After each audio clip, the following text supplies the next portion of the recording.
தினம் தினம் ஜெபம் பண்ணுறேன், வாக்கு தத்துவத்தை வைத்து ஜெபம் பண்ணுறேன். கையை உயர்த்துங்கம்மா. என்னுடைய வார்த்தைகளை நான் உங்களுக்கு கொடுக்கவில்லை. நல்லா கவனிங்க, எல்லாரும் நன்றாக கவனிக்கணும். என்னுடைய வார்த்தைகளை ஒரு நாள் நான் உங்களுக்கு கொண்டு வருகிறதே இல்லை. காரணம், மனுஷனுடைய வார்த்தைகள் நம்மை களைத்து போக பண்ணும், இளைத்து போக பண்ணும். எனவே நம்மளுக்கு களைப்பில்லாமல் இளைப்பில்லாமல் செழிப்பு வர வேண்டும் என்று சொன்னால் கர்த்தருடைய வார்த்தைகளுக்கு நாம் முக்கியத்துவம் கொடுக்க வேண்டும். எனவே கர்த்தருடைய வார்த்தைகளை நாம் நினைத்து ஒவ்வொரு நாளும் ஜெபிக்கிற ஒரு தேவனுடைய பிள்ளைகளாக நாம் இருப்போம் என்று சொன்னால் நம்முடைய வாழ்க்கையிலே தடைகள் என்பதை எளிதாக நாம் உடைத்து போடலாம். நம்முடைய வாழ்க்கையில் எதிர்படுகிற சத்துருவை மிதித்தும் போடலாம். நம்முடைய வாழ்க்கையில் எதிராக எழும்புகிற காரியங்களை ஒன்றுமில்லாமல் ஆக்கலாம். அதற்கு கர்த்தருடைய வார்த்தைகளே நமக்கு முக்கியம். அல்லேலூயா. எது முக்கியம்? கர்த்தருடைய வார்த்தை தான் ரொம்ப very important in our life. இந்த வேதத்தில் சொல்லப்படுகிற வார்த்தைகள் தான் உங்களை கட்டி எழுப்பும். இந்த உலகத்தில் சிறப்பானது ஒரு வாழ்க்கை வாழ்வதற்கு உங்களை வழிநடத்தக்கூடிய வல்லமையும் பலனும் ஆண்டவர் தம்முடைய வார்த்தையிலே கொடுத்திருக்கிறார். ஆனபடியினால்தான் தேவனுடைய பிள்ளைகளாக இருக்கிற உங்களுக்கும் எனக்கும் ஒவ்வொரு மாதமும் புது புது வார்த்தைகளை கர்த்தர் தருகிறார். அல்லேலூயா. அதனால் நான் நிறைய நேரம் பேச மாட்டேன், ஜஸ்ட் few minutes. கர்த்தருக்கு ஸ்தோத்திரம். எனவே ஆண்டவர் சொன்னார், என்ன சொன்னார்? திரும்ப ஒரு முறை வாசிங்க. இயேசு பிரதியுத்தரமாக, பகலுக்கு 12 மணி நேரம் இல்லையா? ஒருவன் பகலிலே நடந்தால் அவன் இந்த உலகத்தின் வெளிச்சத்தை காண்கிறபடியினால் இடரமாட்டான். நமக்கு இடரல் என்பதே இல்லை. கர்த்தருக்கு ஸ்தோத்திரம். பகலுக்கு 12 மணி நேரம் இருக்கிறது. இந்த உலகத்தின் வெளிச்சத்தை காண்கிறவன் இடரமாட்டான். காரணம் என்று சொன்னால் வெளிச்சம் அடையாளம் காட்டுகிறது. ஆமென். வெளிச்சம் என்ன செய்யுதுங்க? அடையாளம் காட்டுகிறது. யோபு எழுதுகிறதான பொழுது தன் புத்தகத்தில் எழுதுகிறார், வெளிச்சம் அடையாளத்தை காண்பிக்கிறது. ஆமென். வெளிச்சம் எதை காண்பிக்கிறது? அடையாளத்தை காண்பிக்கிறது என்று எழுதியிருக்கிறார். கர்த்தருக்கு ஸ்தோத்திரம் உண்டாகட்டும். அது எந்த வசனம் என்று சொல்லுங்க, யாருக்கா தெரியுமா? ஆமென். அல்லேலூயா. வாசிப்போம். யோபுவின் புஸ்தகம், அல்லேலூயா, 24ஆம் அதிகாரம் 16வது வசனம். யோபு 24:16. அவர்கள் பகலில் அடையாளம், பகல் என்ன காட்டுகிறதுங்க? அடையாளம் காட்டுகிறது. Praise the Lord. அல்லேலூயா. பகல் எதை காண்பிக்கிறது? அடையாளத்தை காண்பிக்கிறது. பகலில் தான் அடையாளம் தெரியும். நீங்கள் நானே யாருங்கிறத எப்போ பார்க்க முடியும்? பகலில் தான் பார்க்கணும். ராத்திரியில் பார்க்க முடியுமா? முடியாது. ஆனால் பகலிலே அடையாளம் தெரிந்து கொண்டு இயேசு தப்பித்து விடுவார் என்பதற்காகத்தான் ராத்திரியில் அடையாளம் தெரியாத நேரத்தில் இயேசுவை பிடிக்க எப்பொழுது வந்தார்கள்? இரவிலே வந்தார்கள். இரவிலே தான் அடையாளம் காட்டணும். 12 சீஷர்கள் இருக்கிறாங்க. ஒருத்தன் காட்டி கொடுக்கிறவனாய் மாறிவிட்டான். மீதி இருக்கிறவர்கள் 11 பேர் தான். இந்த 11 பேரில் இந்த இயேசு யார் என்பதை அடையாளம் காட்ட வேண்டும். அதற்காகத்தான் கூலியாக 30 வெள்ளிக்காசுகளை யூதாஸ் காரியோத்து பெற்றுக்கொண்டார். கர்த்தருக்கு மகிமை உண்டாகட்டும். எனவே இரவிலே தான் என்ன செய்யணும்? யார் என்று தெரியாது. ஆனால் பகலில் யார் என்று தெரிந்து கொள்ள முடியும். Praise the Lord. அல்லேலூயா. இந்த 9ஆம் மாதத்திலே வந்திருக்கிற அன்பான தேவனுடைய பிள்ளைகளே, உங்களுக்கு எல்லாவற்றையும் கர்த்தர் அடையாளம் காட்டுவார் என்று ஏற்கனவே சொல்லிட்டேன். Praise the Lord. அல்லேலூயா. என்ன அடையாளம் காட்டுவார்? என்ன அடையாளம் காட்டுவார்? என்னமோ தம்பி சொல்றாரு பாருங்க, ஒர்க் ஆகலையா? கர்த்தருக்கு ஸ்தோத்திரம். டிவி ஒர்க் ஆகல.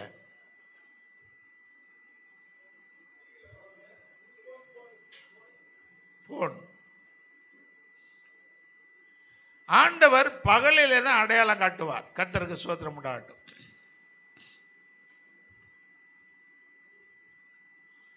எனவே அடையாளம் காட்டக்கூடிய நேரம் எதுங்க? பகல். அல்லேலூயா. கர்த்தருக்கு ஸ்தோத்திரம். நமக்கு எத்தனையோ காரியங்கள் மறைந்திருக்கிறது. எத்தனையோ காரியங்கள் மறைவாக இருக்கிறது, எத்தனையோ காரியங்கள் தெரியாமல் இருக்கிறது, எத்தனையோ காரியங்களை நாம் அறிந்து கொள்ளாமலே இருக்கிறோம். ஆனபடினாலே நம்முடைய வாழ்க்கையில பல சிக்கல்கள், பல தோல்விகள், எதிர்பாராத சம்பவங்கள் எல்லாம் நடப்பதற்கு காரணம் என்ன? நிறைய காரியம் நமக்கு தெரியல. காரணம், தேவனுடைய பிள்ளைகளாக இருக்கிற நீங்களும் நானும் பகலிலே இல்லை. கர்த்தருக்கு ஸ்தோத்திரம். அதனால தான் இயேசு சொன்னார், நீங்கள் என்ன செய்யுங்க, நீங்கள் திரும்ப போங்க. எந்த பெத்தானியாவிலே ஆண்டவரை எதிர்த்தார்களோ, எந்த பெத்தானியாவிலே ஆண்டவர் மீது கல்லெறிய வந்தார்களோ, எந்த பெத்தானியாவிலே ஆண்டவராகிய இயேசுவோடு கூட சேர்த்து சீஷர்களையும் அழிக்க நினைத்தார்களோ, அந்த பெத்தானியாவுக்கு நீ ராத்திரியில் போகாத மகனே, நீ ராத்திரியில் போகாத நண்பனே, நீ ராத்திரியில் நீங்களும் நானும் போக வேண்டாம், நாம் திரும்ப போகலாம். எப்போ போகணும்? நம்ம எப்போ போகணும்? பகலிலே போக வேண்டும். எல்லாரும் சொல்றாங்க, சீஷர்கள் சொல்றாங்க, என்ன சொல்றாங்க? இல்லை ஆண்டவரே, நாம் அங்கே போகக்கூடாது. ஏற்கனவே நமக்கு அங்கே ஆபத்து இருந்தது, ஏற்கனவே அங்கே நமக்கு பெரிய கலகம் விளைவிக்கக்கூடிய மக்கள் இருந்தார்கள். ஆனபடினாலே அந்த மக்களுக்கு மத்தியிலே திரும்பவும் நாம் கடந்து போவோம் என்று சொன்னால் நம்மை அடையாளம் கண்டு கொண்டு நம்மை அடிப்பார்களே என்று சொன்னார். ஆனால் ஆண்டவர் சொன்னார், அப்படி அல்ல அன்பான என் அன்பு சகோதரர்களே, என்னோடு இருக்கிற என் அன்பு சீஷர்களே, அப்படி அல்ல. பகலிலே தான் நாம் அங்கே போகணும். பகலிலே தான் நாம் அங்கே போய் நம்ம யார் என்று காட்ட வேண்டும். பிரைஸ் தி லார்ட், அல்லேலூயா. நம்ம யார் என்று அவர்களுக்கு தெரியும். நாம தெரியாத நேரத்தில் நாம் அவர்களுக்கு மத்தியிலே போகக்கூடாது. நம்மை அவர்கள் பார்க்கிற நேரத்திலே போக வேண்டும். அதனால தான் அப்போஸ்தலனாகிய பவுல் ரோமருக்கு நிருபத்திலே நீங்கள் பகலின் பிள்ளைகள் என்று எழுதினார். நீங்கள் வெளிச்சத்தின், நீங்கள் இரவுக்கும் இருளுக்கும் உள்ளானவர்கள் அல்லவே என்று எழுதுகிறார். வாசித்து பாருங்க, ரோமருக்கு நிருபம் 12ஆம் அதிகாரத்தில் வாசிங்க. ரோமர் 12 8ஆம் அதிகாரம் என்று நினைக்கிறேன். வாசிங்க. நீங்கள் பகலுக்கும் இரவுக்கும் உள்ளானவர்கள் அல்லவே. என்ன அற்புதமான வார்த்தை பாருங்க. அப்போஸ்தலனாகிய பவுல் ரோமருக்கு எழுதுகிறதான பொழுது, நீங்கள் பகலுக்கு உரியவர்கள், நீங்கள் இருளுக்கு உள்ளானவர்கள் அல்ல என்று எழுதுகிறார். யார் எடுத்தது? வாசிங்க. கர்த்தருக்கு ஸ்தோத்திரம், கர்த்தருக்கு ஸ்தோத்திரம், அல்லேலூயா. நீங்கள் பகலுக்குரியவர்கள். 16ஆம் அதிகாரம் தான் நினைக்கிறேன்.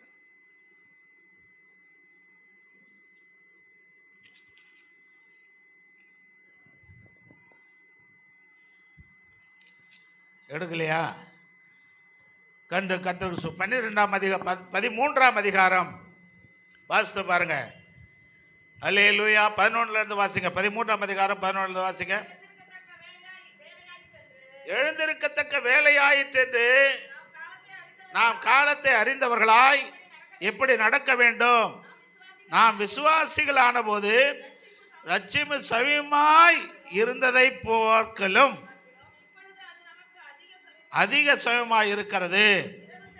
இரவு சென்று போயிற்று, பகல் சமீபமாயிற்று. ஆகையால் அந்தகாரத்தின் கிரியைகளை நாம் தள்ளிவிட்டு தரித்து கொண்டோம் கடவோம்.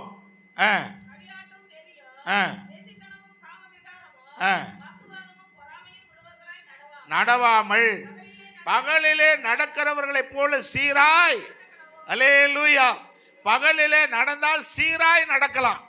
அல்லேலூயா. சீராய் நடக்கலன்னா பயம் இல்லாமல் நடக்கலாம். ராத்திரியில் பயந்து பயந்து நடக்கணும். ராத்திரியில் வெளியே வருவதற்கு பயப்படணும். ராத்திரியில் வெளியே எழுந்து போவதற்கு பயப்படணும். ஆனால் பகலிலே அப்படி அல்ல. பகலிலே நாம் சீராய் நடக்க முடியும். அது மாத்திரமல்ல, பகலிலே தான் உங்களுக்கு ரட்சிப்பு சமீபமாய் இருக்கிறது. நீங்கள் கிரியை செய்யக்கூடிய நேரம் எது என்று சொன்னால் பகல் நேரம்தான். அல்லேலூயா. நீங்களும் நானும் கிரியை செய்யக்கூடிய நேரம் பகல் நேரம். நீங்களும் நானும் அடையாளம் கண்டுகொள்ளக்கூடிய நேரம் பகல் நேரம். நீங்களும் நானும் வித்தியாசத்தை தெரிந்து கொள்ள வேண்டிய நேரம் பகல் நேரம். பகலில் தான் வித்தியாசமும் தெரியும், அடையாளமும் தெரியும். கர்த்தருக்கு ஸ்தோத்திரம். ராத்திரியில் தெரியவே தெரியாது. ராத்திரியில் என்ன, ஒரு நாள் இரவு நேரம் வந்தது. அப்பொழுது சாமுவேல் ஈசாயின் வீட்டிற்கு வந்தான். அந்த இரவு நேரத்தில் சாமுவேல் சொன்னான் ஈசாயை பார்த்து, உன் பிள்ளைகளில் ஒருவனை நான் அபிஷேகம் பண்ண விரும்புகிறேன், ஆனபடினாலே உன் பிள்ளைகளை எல்லாம் எனக்கு முன்பாக கொண்டு வா என்று சொன்னான். ஆமென். என்ன அல்லேலூயா, என்ன அல்லேலூயா சொல்றீங்க, ஆமென் சொல்றீங்க. எப்போ? ராத்திரியில் வந்து. எவ்வளோ விழிப்பாக இருக்கிறீங்க பார்த்தீங்களா? ராத்திரியில் வந்தா சொன்னா, இரவு நேரத்தில் வந்தா சொன்னா, ராத்திரியில் வந்து உன் பிள்ளைகளெல்லாம் அழைத்து கொண்டு வா, அவர்களில் ஒருவனை நான் ராஜாவாக அபிஷேகம் பண்ண போகிறேன் என்று சாமுவேல் ஈசாயின் வீட்டில் வந்து சொன்னானா? ராத்திரியில் வரலங்க, அவன் பகலில் வந்தான். எப்போ வந்தான்? பகலிலே வந்தான். ஒரு தைல கொம்பை எடுத்துக்கொண்டு அதை அந்த தைல கொம்பிலே தைலத்தை நிரப்பிக்கொண்டு தான் ஆண்டவர் தெரிந்து கொள்ள மனுஷனை அபிஷேகம் பண்ணுவதற்காக வருகிறான். இரவிலே அல்ல, பகலிலே வருகிறான். உன் பிள்ளைகளை எனக்கு முன்பாக கொண்டு வா என்று சொன்னபோது சாமுவேலுக்கு முன்பாக இரவிலே அல்ல, பகலிலே தான் பிள்ளைகளை கொண்டு வந்தார்கள். ஒவ்வொருவனையும் அவன் பார்க்கும் போது இவன் அல்ல, இவன் அல்ல என்கிற அடையாளத்தை அவன் கண்டு கொண்டான். அல்லேலூயா. இவன் அல்ல, இவன் அல்ல என்கிற அடையாளம் எப்பொழுது தெரிந்தது?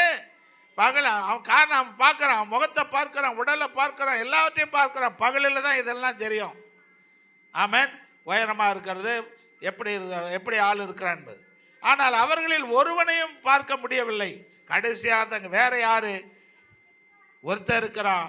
அவன் எங்கே இருக்கிறான்? ஆடுகளை மேய்த்து கொண்டு இருக்கிறான். அவனை அழைத்து கொண்டு வா. அவன் வந்தபோது அவனை பார்த்தான், பகலிலே தான் பார்த்தான். இவன்தான் இவனை அபிஷேகம் பண்ணு என்று அடையாளம் காட்டினார் ஆண்டவர். அல்லேலூயா. ஆண்டவர் என்ன செஞ்சாருங்க? அடையாளம் காட்டினார். அடையாளம் காட்டினது மட்டுமல்ல, வித்தியாசத்தை காண்பித்தார். ஆமென். அல்லேலூயா. இவர்கள் எல்லாம் அரசாங்கத்திலே பணி செய்கிறவர்கள். இவன் மட்டும்தான் தன் வீட்டிற்காக, தன் குடும்பத்திற்காக, தன் தகப்பனுக்காக, தன் தாய்க்காக வேலை பார்க்கிறவன். யாரு? அல்லேலூயா. வீட்டை பாதுகாக்கிறவன், தாய் தகப்பனை பாதுகாக்கிறவன், தாய்க்கும் தகப்பனுக்கு செவி கொடுக்கிறவன், தாய்க்கும் தகப்பனுக்கு கீழ்ப்படிந்து நடக்கிறவன், தகப்பனுடைய சொற்படி ஆடுகளை மேய்க்கிறவன் யார் என்று சொன்னால் தாவீது மட்டும்தான். அப்பா சொன்னா அப்பா பேச்ச என்ன செய்ய மாட்டான்? மீற மாட்டான்.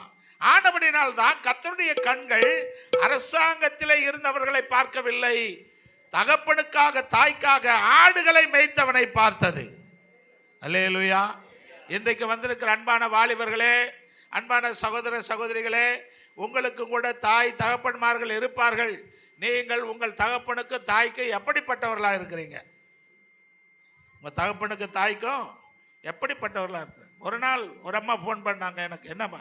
ஐயா, என் மகனுக்காக ஜெபம் பண்ண. என்னம்மா சொல்கிறான்? என் பையனுக்காக நான் அதிகம் ஜெபிங்க ஐயா, அவன் ரொம்ப என்னுடைய வார்த்தைகளை கேட்கறது இல்லை. எதுக்குன்னு சொல்லி நீங்கள் ஜெபம் பண்ணுங்க அவனுக்காக. ஏம்மாண்ணே? அவன் என்னையே பார்த்து கேட்குறான், என் தாலி அறுக்கிறியன்னு. என் தாலி அறுக்கிற ஆள் யாரு? நீ தான் முதல்ல. என்ன? என் மகன் என்னை பார்த்து கேட்குறாயா, என் தாலி அறுக்கிற ஆள் நீ தான். எனக்கு ரொம்ப வேதனையாக இருந்தது. கவலைப்படாதீங்க சிஸ்டர், நான் உங்களுக்காக ஜெபம் பண்ணுறேன், நீங்கள் பயப்படாதீங்க என்று சொல்லி அவர்களுக்காக நான் ஜெபித்தேன். கர்த்தருக்குள் அன்பான தேவனுடைய பிள்ளைகளே, இன்றைக்கு எத்தனை பையன் என் தாலி அறுக்கிற, என் உயிரை எடுக்கிற, என்னை கெடுக்க நினைக்கிற, என்னை அடித்து என்னை கொலை பண்ண நினைக்கிற, என்னை வேறு இருக்க நினைக்கிற, என்னை வித்தியாசமாக பார்த்து என்னை கீழே தள்ள நினைக்கிறேன்னு எத்தனை பையன் எத்தனை பொண்ணு தன்னுடைய தாய் தகப்பனை பார்த்து கேட்குறாங்க தெரியுமா? நீ தான் எனக்கு தொந்தரவு, நீ தான் எனக்கு பிரச்சனை. அப்பாவை பார்த்து சொல்கிறான், நீ தாயா எனக்கு பிரச்சனை. அம்மாவை பார்த்து சொல்கிறான், நீ தாயா எனக்கு பிரச்சனை.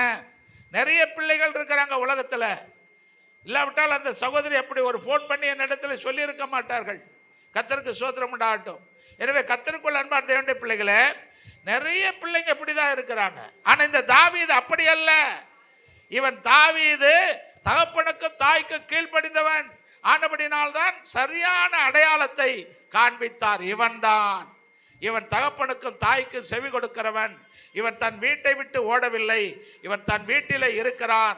இவன் அது மாத்திரமல்ல, இவன் தகப்பனுடைய ஆடுகளை பாதுகாத்து அது பறிபோகாமல் இருக்க குடும்பத்தின் ஆசீர்வாதத்திற்கு துணை நிற்கிறான். அல்லேலூயா. குடும்பத்தின் ஆசீர்வாதத்திற்கு எத்தனை பேர் இருக்கிறீங்க?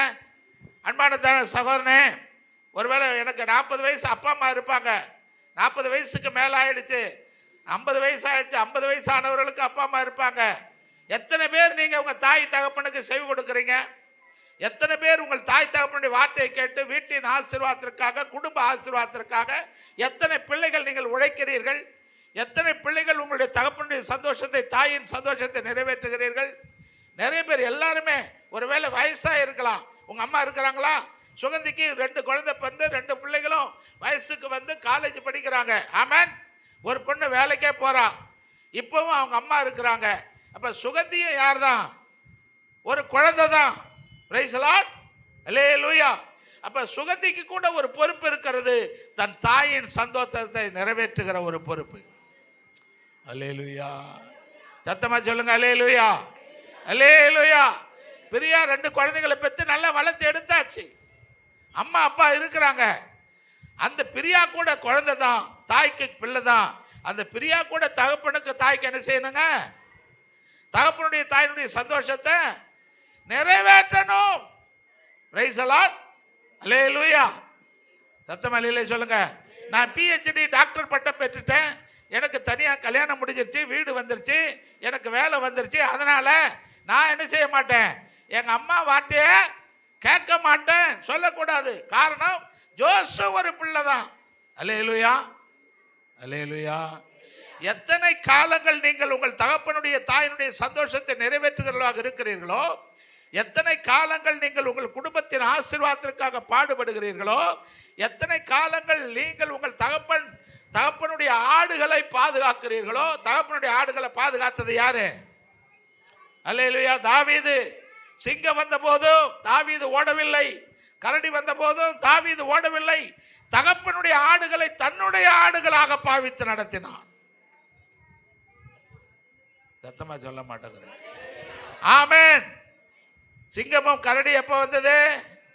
ராத்திரியில் வந்திருக்கலாம், ஒருவேளை பகலில் வந்திருக்கலாம். எப்பொழுது வந்தாலும் சரி, அந்த சிங்கத்திற்கும் கரடிக்கும் தன் ஆடுகளை தப்புவிக்கக்கூடிய திறமை, வல்லமை தாவீதுக்கு இருந்தது. ஆனபடினால் தான் பகலிலே அத்தனை பேர் வந்த போதும் அவர்களை பார்த்து ஆசீர்வதிக்காத, அபிஷேகம் பண்ணாத சாமுவேல் பெரியவர்களை எல்லாம் விட்டு விட்டான். இளையவனை தான் பார்த்தான். நீ வா, நீ தான் பொறுப்பானவன், நீ தான் சிறப்பானவன், நீ தான் உன் தாய்க்கு தகப்பனுக்கு கீழ்ப்படிந்து நடக்கிறவன், நீ தான் ஆடுகளை மேய்ப்பதற்கு தகுதியானவன், நீ தான் என் ஜனத்தையும் மேய்ப்பதற்கு தகுதியானவன். அல்லேலூயா. நீ ஆடுகளை மேய்ப்பதற்கு தகுதியானவனாய் இருக்கிறபடினாலே என்னுடைய ஜனங்களை மேய்க்கக்கூடிய தகுதி யாருக்கு இருக்குது? உனக்கு தாப்பா இருக்கிறது என்று சொல்லி கர்த்தர் சொன்னார்.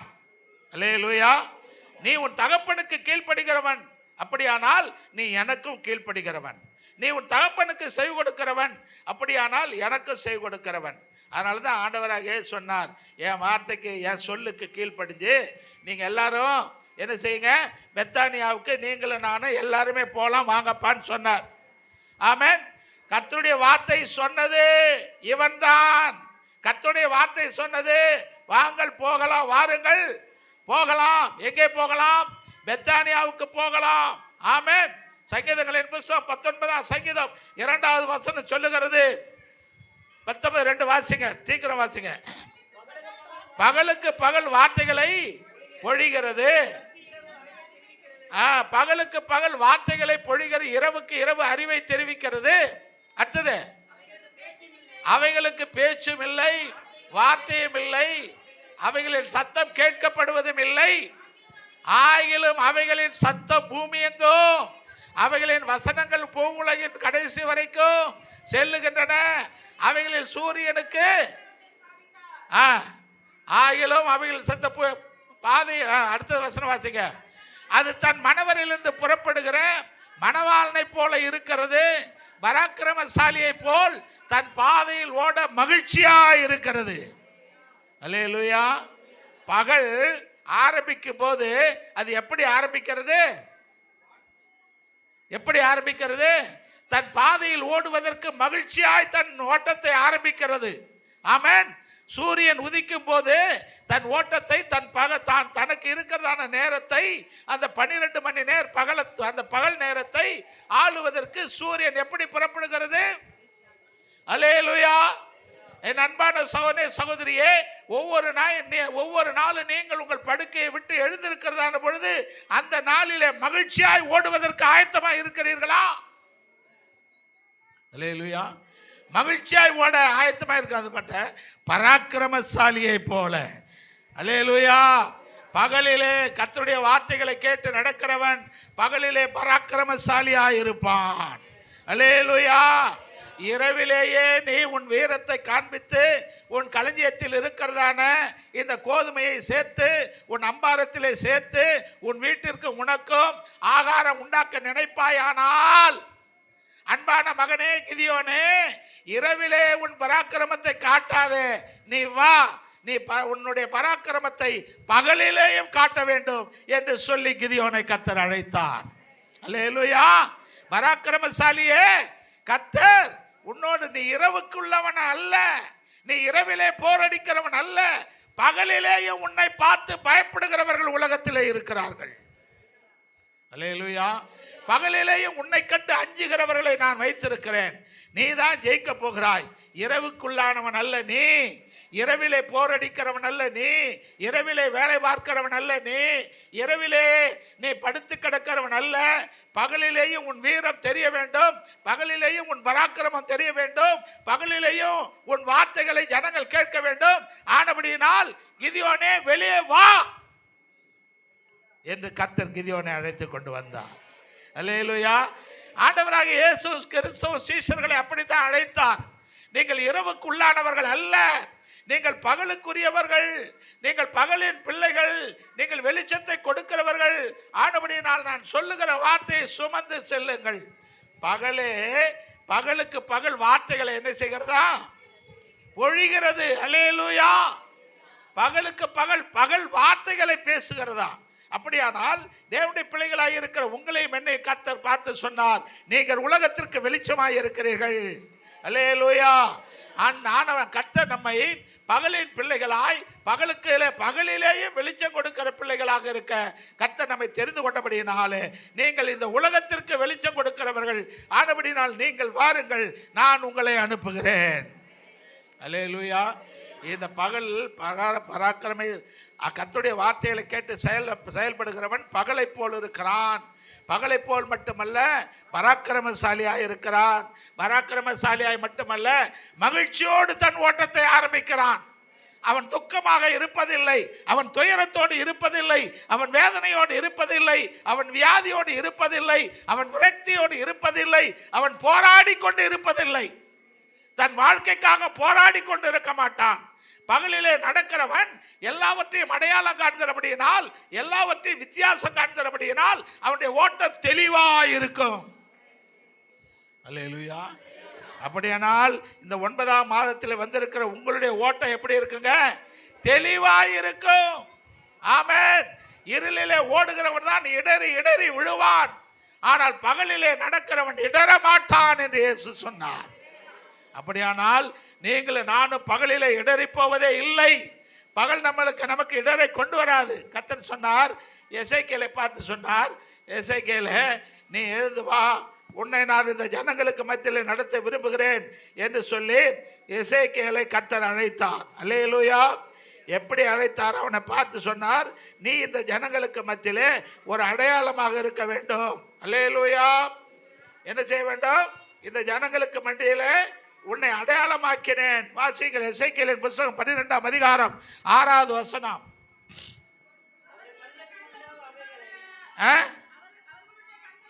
அவர்களுடைய கண்களுக்கு முன்பாக அவைகளை உன் தோள்களின் மேல் எடுத்து வேலையிலே வெளியே கொண்டு போவாயாக. மூடிக்கொள். இஸ்ரவேல் வம்சத்தாருக்கு உன்னை நான் அடையாளமாக்கினேன். அல்லேலூயா. நான் உன்னை எப்படி மாத்தினேன்? அடையாளமா வச்சிருக்கிற சீஷர்களை பார்த்து கர்த்தர் சொன்னார், நீங்கள் தான் எனக்கு அடையாளங்கள். அல்லேலூயா.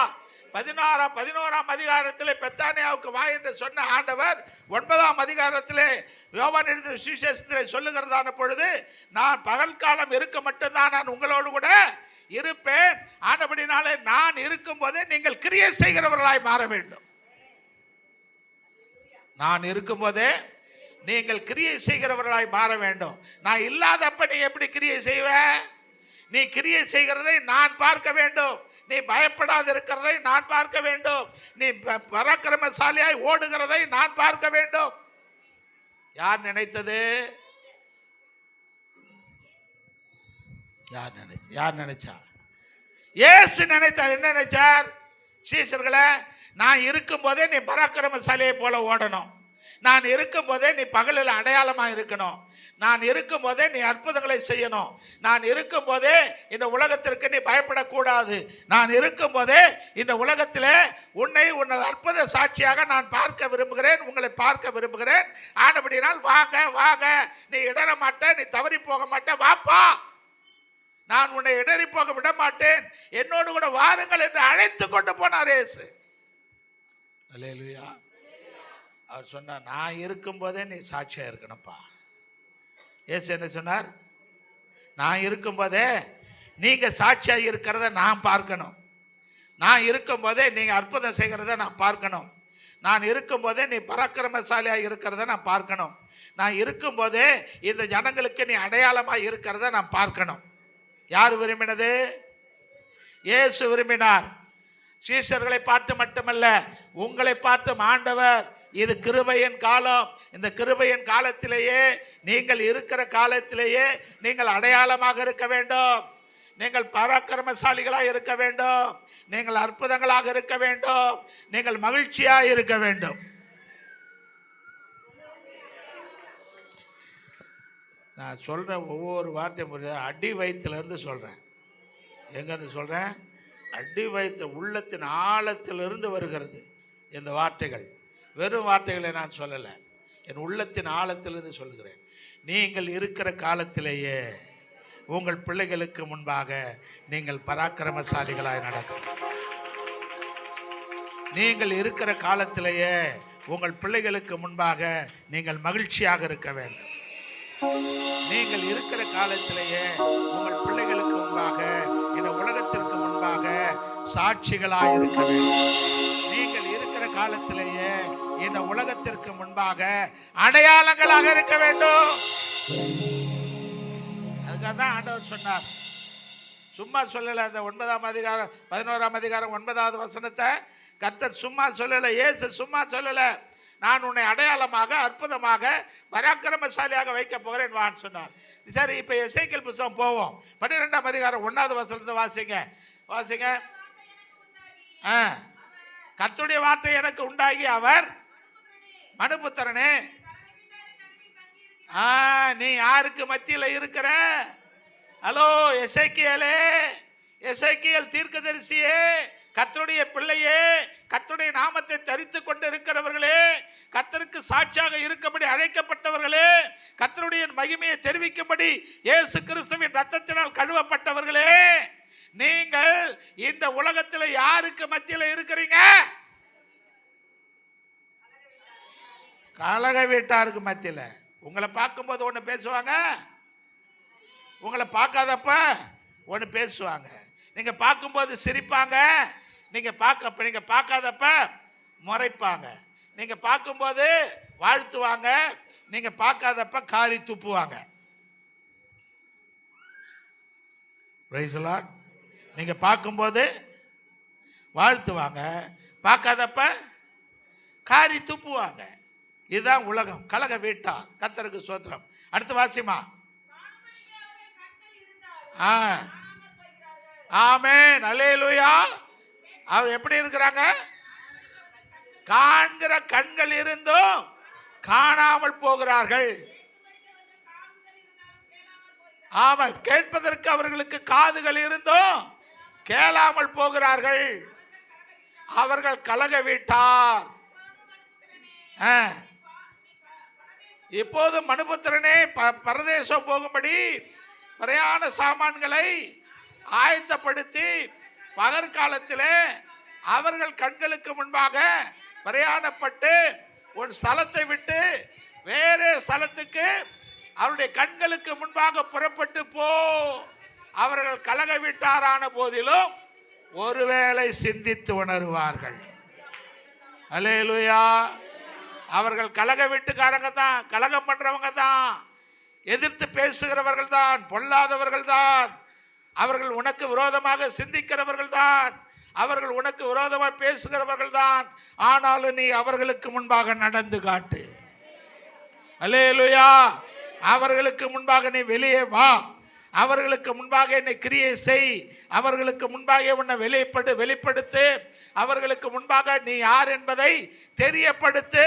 ஒருவேளை அவர்கள் உன்னை குறித்து சிந்தித்து பார்ப்பார்கள். உன்னை குறித்து மட்டுமல்ல, என்னை குறித்து சிந்தித்து பார்ப்பார்கள். ஆண்டவர் என்ன சொன்னார்? உன்னை மட்டுமல்ல, என்னை குறித்து சிந்தித்து பார்ப்பார்கள். அன்பான சகோதரனே, சகோதரியே, கர்த்தர் உங்களை பகல் நேரத்தில் அடையாளமாய் வைத்திருக்கிறார். நீங்கள் கலக வீட்டாருக்கு மத்தியில் இருந்தாலும் உங்களை அடையாளமாக வைத்திருக்கிறபடினால் நீங்கள் பராக்கிரமசாலியை போல புறப்பட்டு எழுந்து வெளியே வாருங்கள். அவர்கள் உணர்ந்து கொள்ளக்கூடிய காலம் வருகிறது. அவர்கள் உணர்ந்து கொள்வார்கள். நீ யார் என்பதை உணர்ந்து கொள்வார்கள். அல்லேலூயா. உன் வல்லமை என்ன என்பதை உணர்ந்து கொள்வார்கள். ஆமென்.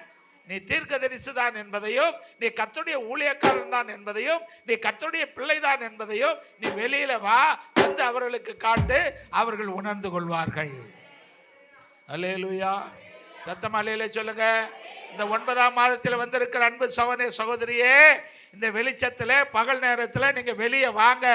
உங்களை பார்க்கிறவர்கள் நீங்கள் யார் என்று உணர்ந்து கொள்வார்கள். அல்லேலூயா. உங்களுக்கு விரோதமாக கலகம் பேசினவர்கள் நீங்கள் யார் என்று உணர்ந்து கொள்வார்கள். உங்களுக்கு விரோதமாக எழுப்பினவர்கள் நீங்கள் யார் என்று உணர்ந்து கொள்வார்கள். உங்களை பகைத்தவர்கள் நீங்கள் யார் என்று உணர்ந்து கொள்வார்கள்.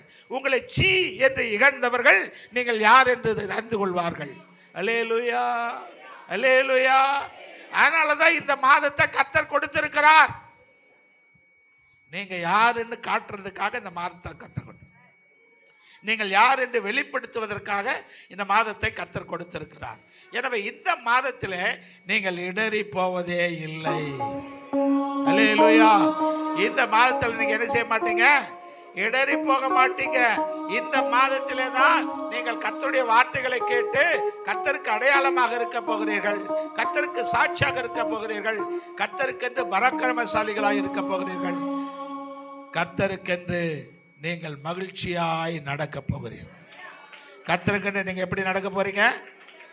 கர்த்தருக்கென்று மட்டுமல்ல, உங்கள் குடும்பத்தில், உங்கள் வீட்டில், உங்கள் தெருவில், உங்கள் பிள்ளைகளுக்கு மத்தியில், உங்கள் இன ஜனத்தாருக்கு மத்தியில் நீங்கள் சாட்சிகளாய் நிற்க போகிறீர்கள். அல்லேலூயா. கர்த்தர் சொல்லுகிறார், நீங்கள் இடற மாட்டீர்கள். கர்த்தர் சொல்லுகிறார், நீங்கள் இடறி போகவே மாட்டீர்கள்.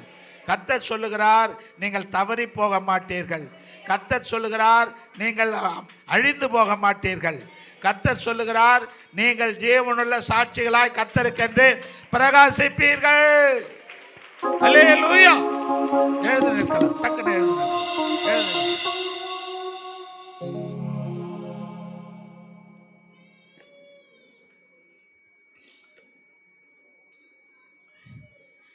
கர்த்தருக்குள் அன்பான தேவனுடைய பிள்ளைகளே, கர்த்தர் உங்களை தெரிந்து கொண்டது சாட்சிகளாக.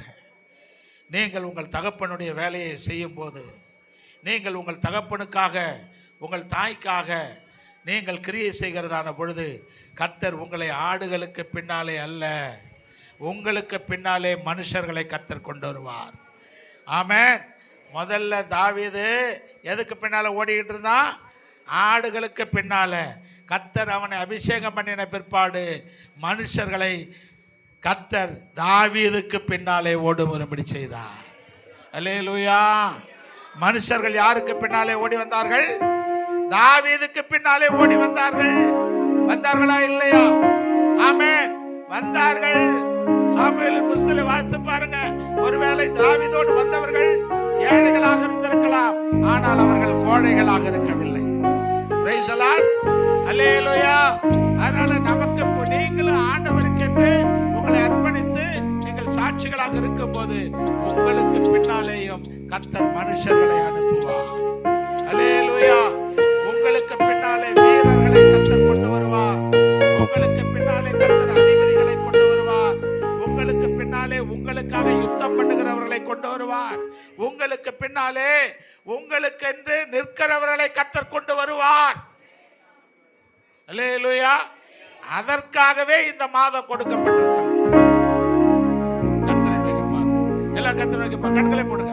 கர்த்தரை நோக்கி பாருங்க. கண்களை போடுங்க. ஒரு நிமிஷம் ஆண்டவருடைய கருத்தில் ஒப்பு கொடுங்க. Price the Lord. நல்ல ஆண்டவரே, தர்மையான வேலைக்காக நன்றியோடு ஸ்தோத்திரிக்கிறார் ராஜா, மை துதிக்கிறோம் ஆண்டவரே. இந்த கர்த்தாவே, இந்த நாளிலும் நீர் எங்களோடு கூட இடைப்பட்டு ஆண்டவரே, மகனுக்குரியவர்கள் எப்படிப்பட்டவர்களாக இருப்பார்கள் என்று ஆண்டவரே நீர் பேசியிருக்கிறீர். அதற்காக நன்றியோடு ஸ்தோத்திரிக்கிறார் ராஜா, மை துதிக்கிறோம் ஆண்டவரே, மை ஸ்தோத்திரிக்கிறோம் ஆண்டவரே. இந்த நாளிலும் கர்த்தாவே இயேசுவே அப்பா, நம்முடைய பிள்ளைகள் இந்த வசனங்களை கேட்டிருக்கிறார்கள். கேட்டவர்கள் கேட்டவண்ணமா இல்லாமல் இந்த வசனத்தின்படி கர்த்தாவே தங்களை காத்துக்கொள்ள ஒவ்வொரு நாளும் இந்த வாக்குத்தத்தத்தை சொல்லி ஜெபிக்கிறவர்களாய் கர்த்தர் நீங்க மாற்றுங்க, ஆசீர்வதிங்க ஆண்டவரே. இந்த கரத்திலே நம்முடைய பிள்ளைகளை ஒப்பு கொடுக்கிறோம்.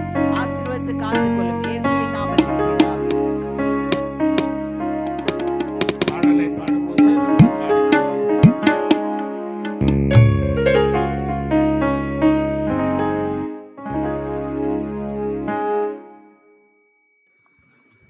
செக்